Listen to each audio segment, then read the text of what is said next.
ഒരു ഡോക്ടറോട് നമ്മൾ അവരുടെ ഏറ്റവും വലിയ പേടി സ്വപ്നം എന്താണെന്ന് ചോദിച്ചു കഴിഞ്ഞാൽ അവരുടെ പ്രവർത്തന മേഖലയിൽ ഏതെങ്കിലും ഒന്നോ രണ്ടോ രോഗങ്ങൾ അവകാശപ്പെടാനുണ്ടാവും. അതായത് നമ്മൾ എന്ത് ചെയ്താലും ഒരു നല്ല റെസ്പോൺസ് കിട്ടാത്ത രീതിയിൽ ട്രീറ്റ്മെൻറ്റ് ഭയങ്കര ബുദ്ധിമുട്ടായിട്ടുള്ള രോഗങ്ങൾ. അതായത് ഒരു ജനറൽ ഫിസിഷ്യനോട് ചോദിച്ചു കഴിഞ്ഞാൽ ഡയബറ്റീസൊക്കെ ആ ഒരു രീതിയിൽ വരുന്ന രോഗമാണ്. നല്ല രീതിയിലുള്ള മാനേജ്മെൻറ്റ് ഉണ്ടെങ്കിലും നല്ല രീതിയിലുള്ള ചികിത്സാ മാർഗ്ഗങ്ങൾ ഉണ്ടെങ്കിലും മുഴുവനായിട്ട് അതിനെ വരുതിക്ക് നിർത്താൻ പറ്റുമെന്ന് ചോദിച്ചു കഴിഞ്ഞാൽ അത് കുറച്ച് ബുദ്ധിമുട്ടാണ്. അതുപോലെയുള്ളൊരു രോഗത്തെക്കുറിച്ചാണ് ഞാനിന്ന് സംസാരിക്കുന്നത്. ഞാൻ doctor Rakesh Iyer, consultant pain physician, Rajagiri hospital, Aluva. അപ്പോൾ ഞാൻ പറഞ്ഞു വന്നുകൊണ്ടിരുന്ന ആ രോഗത്തെക്കുറിച്ച് കൂടുതലായിട്ട് പറയുകയാണെങ്കിൽ എനിക്ക് ഓർമ്മ വരുന്നത് എന്താ വെച്ച് കഴിഞ്ഞാൽ ഒരു ഹൈക്കോടതി ജഡ്ജി ലക്നൗവിൽ ഉണ്ടായിരുന്ന സമയത്ത് ഒരു ഹൈക്കോടതി ജഡ്ജി ആണ് നമ്മുടെ ഒരു രോഗിയായിട്ട് വന്നിട്ടുണ്ടായിരുന്നത്. അദ്ദേഹത്തിന് ഒരുപാട് നമ്മുടെ ജഡ്ജി എന്ന് പറയുമ്പോൾ ഒരുപാട് എഴുത്ത് വർക്കുകളൊക്കെ ഉള്ള ഒരു വ്യക്തിയാണ്. ആ വ്യക്തിക്ക് എന്ന് സംഭവിച്ചു കഴിഞ്ഞാൽ ഒരു ആക്സിഡൻ്റെ ഭാഗമായിട്ട് ഒരു കോളീസ് ഫ്രാക്ചർ, അതായത് നമ്മുടെ കൈയിൻ്റെ റിസ്റ്റിൻ്റെ അടുത്തുള്ള ഒരു ഫ്രാക്ചർ ഉണ്ടായി.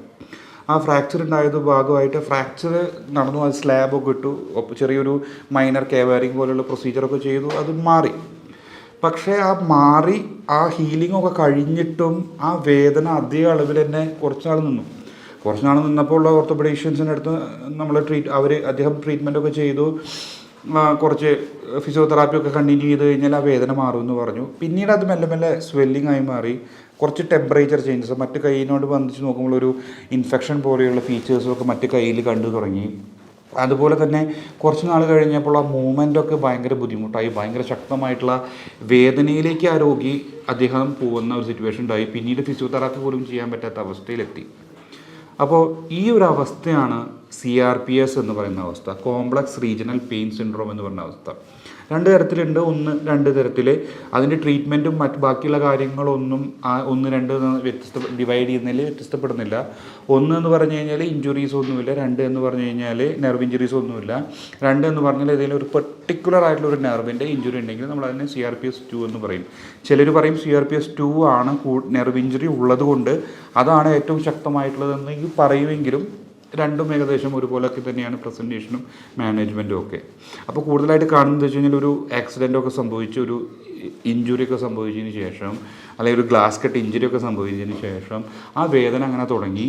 ആ വേദന മാറേണ്ട സമയം ആ ഈവൻറ്റ്, അതായത് ഫ്രാക്ചർ ഉണ്ടായി കഴിഞ്ഞാൽ സ്ലാബ് ഇട്ട് അത് കഴിഞ്ഞാൽ ആ വേദന അവിടെ തീർന്നു. അവിടെ കഴിയേണ്ട ഒരു സാധനം പിന്നീടും ആ വേദന കണ്ടിന്യൂ ചെയ്യുന്നു. ഇൻസൈറ്റിങ് ഈവൻറ്റും ടൈം ഡ്യൂറേഷനിലും കൂടിക്കൊണ്ട് നിന്നു.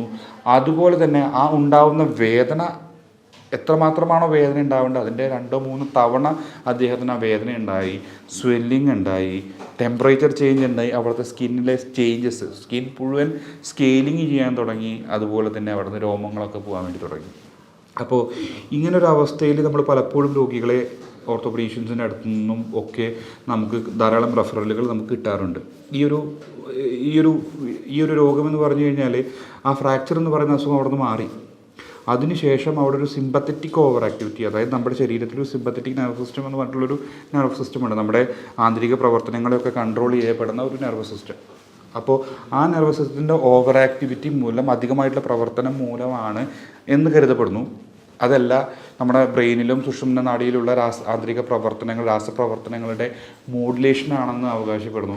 എന്ത് തന്നെയായാലും അതിൻ്റെ മുഴുവനായിട്ടുള്ള ഒരു പത്തോളജി എന്താണ്, അതിൻ്റെ റീസൺ എന്താണെന്നൊന്നും ഇതുവരെ കണ്ടുപിടിക്കപ്പെട്ടിട്ടില്ലെങ്കിലും ആ രോഗാവസ്ഥ അങ്ങനെയുണ്ട് എന്നുള്ളതിനെ പറ്റിയിട്ട് യാതൊരു സംശയമില്ല.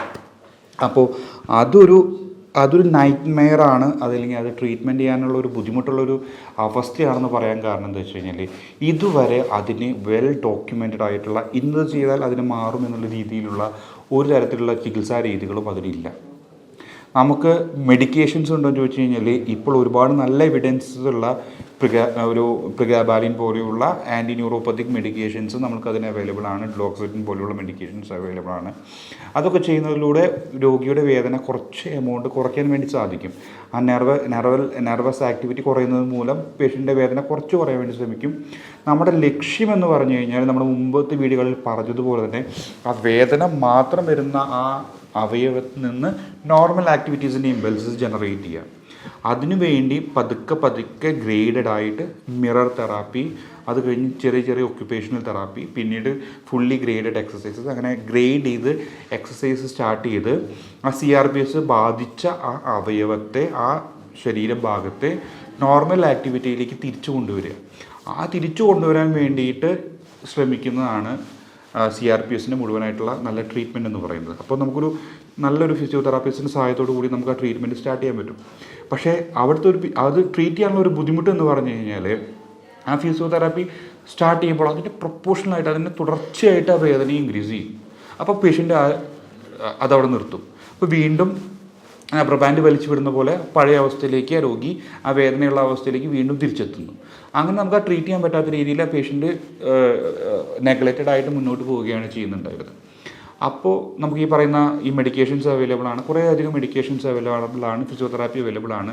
ചിലപ്പോൾ ഒരു 50-60% രോഗികളെ നമുക്ക് അങ്ങനെ ട്രീറ്റ് ചെയ്യാൻ വേണ്ടി പറ്റും. ഇനി ഈ ഫ്രാക്ചർ കയ്യിൽ മാത്രമാണോ? അല്ല, മുഖത്തും അതുപോലെ തന്നെ ഫ്രാക്ചർ മാത്രമാണെന്നില്ല. ഏതൊരു ഇൻസൈറ്റിംഗ് ട്രോമ, ഏതൊരു ഇഞ്ചുറി സംഭവിച്ചാലും അത് ഭാവിയിൽ CRPS ആവാൻ ചാൻസ് ഉണ്ട്. അത് കാലിലുണ്ടാവാം, കയ്യിലുണ്ടാവും, വയറിലുണ്ടാവും, എവിടെ വേണമെങ്കിലും ഉണ്ടാവാം. അതിൻ്റെ എല്ലാ പാത്തോളജിയും പല ഗ്രേഡിലും പല വ്യത്യസ്തപ്പെടുകയും ചെയ്യും. അതുകൊണ്ട് ഒരു ട്രീറ്റ്മെൻറ്റ് കൊടുത്തിട്ട് ഒരു CRPS ഒരു രോഗിയിൽ മാറിയെന്ന് കരുതി അതേ ട്രീറ്റ്മെൻറ്റ് അതേ അളവിൽ വേറൊരു രോഗിയിൽ കൊടുത്തു കഴിഞ്ഞാൽ മാറണമെന്നില്ല. രോഗാവസ്ഥയുടെ സ്വഭാവം ഒരുപോലെയാണെങ്കിലും അതിന് കാരണമാകുന്ന പാത്തോളജിയുടെ പ്രൊപ്പോർഷൻസ് വ്യത്യാസമായതുകൊണ്ട് ഒരു മെഡിക്കേഷൻ മറ്റൊരു രോഗിയിൽ പ്രാവർത്തികമായിക്കൊള്ളണമെന്നില്ല.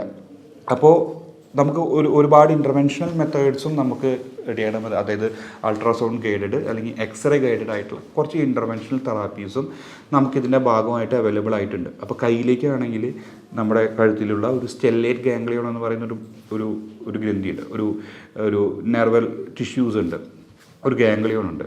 അപ്പോൾ അതിന് നമുക്ക് ഒരു ലോങ് ടേമിലേക്ക് ഒരു സ്റ്റിറോയിഡ് പ്ലസ് ലിഗ്നോക്കെയിൻ ഇഞ്ചക്ഷൻ, അതായത് തരിപ്പിക്കാനുള്ള മരുന്ന് വിത്ത് സ്റ്റിറോയിഡ് ഇഞ്ചക്ഷൻ കൊണ്ട് നമുക്ക് ഏകദേശം 2-3 മാസത്തേക്ക് ഒരു വേദനയുടെ കുറവുണ്ടാക്കാൻ ചാൻസ് ഉണ്ട്. അതുപോലെ തന്നെ അതിന് നമുക്ക് പൾസ്ഡ് റേഡിയോ ഫ്രീക്വൻസി അബ്ലേഷനിലൂടെ ഒരു 3 to 4 months നമുക്കൊരു പെയിൻ റിലീഫ് കൊടുക്കാൻ പറ്റും. അപ്പോൾ അതൊരു നമുക്കൊരു വിൻഡോ പീരീഡ് കിട്ടുകയാണ്, നമുക്കൊരു സമയം കിട്ടുകയാണ്, വേദന കുറവുള്ള ഒരു സമയം. ആ വേദന കുറവുള്ള സമയം കൊണ്ട് നമ്മൾ ആ പേഷ്യൻറ്റിനെ ഫിസിയോതെറാപ്പിയിലേക്ക് അഗ്രസീവായിട്ട് ഫിസിയോതെറാപ്പി ചെയ്തെടുക്കുകയാണെങ്കിൽ പിന്നീട് ആ വേദന തിരിച്ചു വരുന്ന സമയത്തേക്കും അപ്പോഴേക്കും നമ്മുടെ സുഷുമ്ന നാഡിയിലും ബ്രെയിനിലുള്ള ആ രാസപ്രവർത്തനങ്ങളൊക്കെ ഒന്ന് റിവേർട്ട് ചെയ്ത് ആ രോഗം പോയ അവസ്ഥയിൽ നിന്ന് ഒരു 70-80% കുറഞ്ഞൊരു അവസ്ഥയിലേക്കായിരിക്കും അത് പേഷ്യൻ്റ് ആ രോഗം തിരിച്ചു വരുന്നത്. ഇനി അതല്ല, ഇനി കാലിലുള്ള ഒരു CRPS, ഒരു ഫുഡ് ഫ്രാക്ചറിനൊക്കെ ശേഷം ഉണ്ടാകുന്ന ഒരു CRPS, നമ്മൾ ഒരുപാട് പേഷ്യൻസിൽ ആ രീതിയിലുള്ള പ്രശ്നങ്ങൾ കണ്ടിട്ടുണ്ട്. കാലിലുള്ള ഫ്രാക്ചർ സ്ലാബ് ഇട്ട് കഴിഞ്ഞ് തിരിച്ച് ഊരുന്ന ശേഷം നല്ല സ്വെല്ലിങ്. അപ്പോൾ നമ്മൾ വിചാരിക്കും സ്ലാബിൻ്റെ കുറച്ച് ദിവസത്തെ ഇട്ടതിന് മൂലമുള്ള ഒരു വേദനയ്ക്കായിരിക്കും നമ്മൾ ആദ്യം കരുതും. പക്ഷെ അത് ഒരു മാസം കഴിഞ്ഞിട്ടോ 2 മാസം കഴിഞ്ഞിട്ടോ മാറുന്നില്ല. അപ്പോൾ അത് നമ്മുടെ CRPS എന്ന് പറയുന്ന ഒരു കാറ്റഗറിയിലേക്ക് നമ്മൾ ഉൾപ്പെടുത്തി അതിന്. അപ്പോൾ എന്ത് ചെയ്തു? അപ്പോൾ നമ്മൾ ആ പേഷ്യൻ്റ് എന്ത് ചെയ്തെന്ന് വെച്ച് കഴിഞ്ഞാൽ ലംബാർ സിമ്പത്തറ്റിക് ചെയിൻ ഉണ്ട്. ഈ സ്റ്റെല്ലർ ഗാംഗ്ലിയോൺ പോലെ കാലിലെ സപ്ലൈ ചെയ്യുന്ന ലംബാർ സിമ്പത്തറ്റിക് ചെയിനെ ഒരു ഡയഗ്നോസ്റ്റിക് ബ്ലോക്കിലൂടെ ഒരു തരിപ്പിക്കുന്ന മെഡിക്കേഷൻസ് ഉപയോഗിച്ചിട്ട് ട്രീറ്റ് ചെയ്ത് നോക്കി. അപ്പോൾ ആ രോഗിക്ക് 2 ആഴ്ചത്തോളം റിലീഫ് കിട്ടി. അപ്പോൾ നമ്മൾ ആ സിമ്പത്തറ്റിക് ചെയിനെ റേഡിയോ ഫ്രീക്വൻസി അബ്ലേഷന് വിധേയമാക്കിയപ്പോൾ ആ പേഷ്യൻ്റ് ഏകദേശം 1-2 വർഷത്തേക്ക് റിലീഫ് കിട്ടിയത് മാത്രമല്ല, ആ പേഷ്യൻറ്റിന് നല്ലൊരു ഫിസിയോതെറാപ്പിയിലൂടെ ആക്കി പിന്നീട് ആ പേഷ്യൻറ്റിന് ആ രോഗം തിരിച്ചു വന്നു പോലുമില്ല. ശരിക്കും ആ സിമ്പത്തറ്റിക് ചെയിൻ വീണ്ടും ആക്റ്റീവായി ഏകദേശം 6 മാസം കഴിഞ്ഞിട്ട്. പക്ഷെ പിന്നെ ആ രോഗിക്ക് ആ രോഗം തിരിച്ചു വരാൻ പറ്റാത്ത രീതിയിൽ നമുക്കതിന് ട്രീറ്റ് ചെയ്യാൻ വേണ്ടി പറ്റി. അപ്പോൾ ചുരുക്കി പറഞ്ഞു കഴിഞ്ഞാൽ ഈ CRPS പോലെ നമ്മുടെ ഫെല്ലോ കൊളീഗ്സ് ആയിട്ടുള്ള ഓർത്തോപീഷ്യൻസിനും അതുപോലെ ന്യൂറോളജിസ്റ്റിനും നമുക്ക് ട്രീറ്റ്മെൻറ്റ് ഇല്ല എന്ന് കരുതി ഫുൾ സ്റ്റോപ്പ് ഇട്ടെടുത്ത് വരെ നമുക്ക് നമ്മുടെ പെയിൻ ഫിസിഷ്യൻ പെയിൻ സ്പെഷ്യാലിറ്റിയിൽ നിന്ന് നമുക്ക് നല്ല രീതിയിലുള്ള ട്രീറ്റ്മെൻറ്റ് മൊഡാലിറ്റീസ് ഇപ്പോൾ അവൈലബിൾ ആണ്. ആ ട്രീറ്റ്മെൻറ്റ് മൊഡാലിറ്റീസ്, അതായത് ട്രീറ്റ്മെൻറ്റ് മൊഡാലിറ്റീസിനെ പറ്റി പറയുമ്പോൾ നമ്മൾ അതിനെ നോ പറയേണ്ട കാര്യമില്ല. കാരണം എന്താ വെച്ചാൽ അത് റിസ്ക് ഉണ്ടോ എന്ന് ചോദിച്ചു കഴിഞ്ഞാൽ ഒരു സർജറിക്കുള്ള അത്രയും റിസ്ക് നമ്മുടെ എക്സ്റേ ഗൈഡഡ് ആയിട്ടുള്ള ഇൻ്റർവെൻഷണൽ പ്രൊസീജിയേഴ്സിന് ഇല്ല. ഇനി സർജറിക്ക് അത്ര ചിലവ് വരുമെന്ന് ചോദിച്ചു കഴിഞ്ഞാൽ അതിനേക്കാളും ചിലവ് കുറഞ്ഞ രീതിയിലാണ് നമ്മൾ ഈ കാര്യങ്ങളെല്ലാം ചെയ്യുക. മാത്രമല്ല നമ്മുടെ ഗവൺമെൻറ്റും അതുപോലെ തന്നെ നമ്മുടെ പ്രൈവറ്റായിട്ട് ഇൻഷുറൻസ് സ്ഥാപനങ്ങളൊക്കെ ശരിക്കും ഒരു 10-13 വളരെ അത്യാവശ്യമുള്ള അത്രയും വേദന സഹിക്കാൻ പറ്റാത്ത ട്രൈജമൻ ന്യൂറാൾജിയ, CRPS, ക്യാൻസർ പെയിൻ പോലെയുള്ള സാധനങ്ങൾ രോഗാവസ്ഥകൾ കണ്ടെത്തിയിട്ട് അത് ഇൻഷുറൻസ് സ്കീമിൽ ഉൾപ്പെടുത്തിയിട്ടുണ്ട്. അത് നമ്മൾ മനസ്സിലാക്കണം. അപ്പോൾ നമുക്ക് ഇൻഷുറൻസ് സ്കീമിൽ ഉള്ള ഒരാളാണെങ്കിലും അതുപോലെ തന്നെ നമുക്ക് കുറച്ച് എക്സ്പെൻസസ് സ്പെയർ ചെയ്യാൻ പറ്റുന്ന ആൾക്കാരാണെങ്കിലും വേദന സഹിച്ച് ജീവിക്കേണ്ട ആവശ്യമില്ല. അപ്പോൾ CRPS എന്നൊക്കെ പറഞ്ഞു കഴിഞ്ഞാൽ ഏറ്റവും കൂടിയ വേദനകളിൽ 2ാം സ്ഥാനത്തോ 3ാം സ്ഥാനത്തൊക്കെ വരുന്ന അത്രയും ശക്തമായിട്ടുള്ള വേദനകളൊന്നും സഹിച്ച് ജീവിക്കേണ്ട ഒരു അവസ്ഥ ഇന്നത്തെ ഒരു സ്പെഷ്യാലിറ്റിയുടെയും ഇന്നത്തെ ആരോഗ്യ മേഖലയുടെയും ഡെവലപ്മെൻറ്റിൻ്റെയും ഉള്ള ഒരു സാഹചര്യത്തിൽ നമുക്ക് അതിൻ്റെ ആവശ്യമില്ല. അപ്പോൾ CRPS പോലുള്ള ബുദ്ധിമുട്ടുകൾ അനുഭവിക്കുന്ന ആൾക്കാർക്കും നമുക്ക് നമ്മളെ കോൺടാക്റ്റ് ചെയ്യുകയാണെങ്കിൽ നമ്മുടെ ട്രീറ്റ്മെൻറ്റിൻ്റെ ഭാഗമായിട്ട് നമുക്ക് അവർക്ക് നല്ലൊരു രീതിയിലുള്ള ആശ്വാസം നൽകാൻ നമുക്ക് സാധിക്കും. അതുപോലെ തന്നെ വേറെ ഏത് രീതിയിലുള്ള പെയിൻ പ്രോബ്ലംസ് മൂലം ബുദ്ധിമുട്ടുന്ന ആൾക്കാരാണെങ്കിലും താഴെ കാണുന്ന വാട്സാപ്പ് നമ്പറിൽ കോൺടാക്റ്റ് ചെയ്ത് കഴിഞ്ഞാൽ നമുക്കൊരു സൊല്യൂഷൻ കണ്ടെത്താവുന്നതാണ്. Thank you so much.